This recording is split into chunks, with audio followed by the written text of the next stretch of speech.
Good morning विश्वबराई खाम्री म सबै भन्न चाहन्छु है।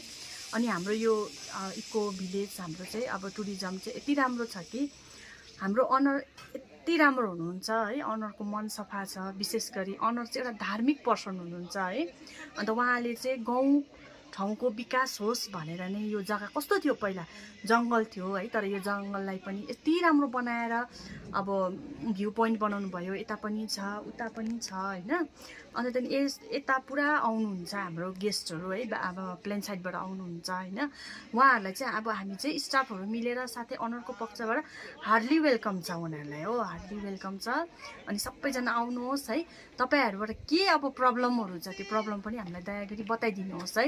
सबैभन्दा ठुलो त्यही हो है। हामीलाई पनि कतिवटा कुरा त थाहा हुँदैन हैन, र पनि तपाईँहरूले बताइदिनुहोस् हामीलाई के प्रब्लम, तपाईँहरूको के प्रब्लम छ, के छ कसो छ मनमा हैन, सबै भनिदिनुहोस् हैन। अझै हामी यो भन्दा पनि अझै राम्रो बनाउने कोसिस गर्छौँ, अझै यो भन्दा राम्रो बनाउने कोसिस गर्छौँ है। हाम्रो गाउँको डेभलपको लागि हो यो चाहिँ है। हुन त म त यहाँको होइन, मेरो घर त यहाँदेखि उयानिर 1.5 घन्टा लाग्छ आउनु जानु पैदल हैन। तर पनि म बाहिरबाट आएर म यहाँ जब गरिरहेको छु है। मेरो अनर चाहिँ यति राम्रो हुनुहुन्छ कि अनर चाहिँ यति राम्रो हुनुहुन्छ भएकै कुरा उहाँ चाहिँ धार्मिक हुनुहुन्छ। ऊ माछा मासु अन्डा केही खाँदैन, एउटा धर्मप्रतिको मान्छे हुनाले चाहिँ उहाँले चाहिँ एकदम राम्रो यो काम थाल्नु भएको छ हो। अन्त यो भएर चाहिँ हामी एकदम खुसी छौँ है। हामी खुसी छौँ। हाम्रो सायद अब टुरिस्टहरू खुसी हुनुहुन्छ होला सायद है। अब सबैजना खुसी भएर जाइदिने नै हामी चाहिँ त्यही भन्छौँ, अतिथि देवो भव।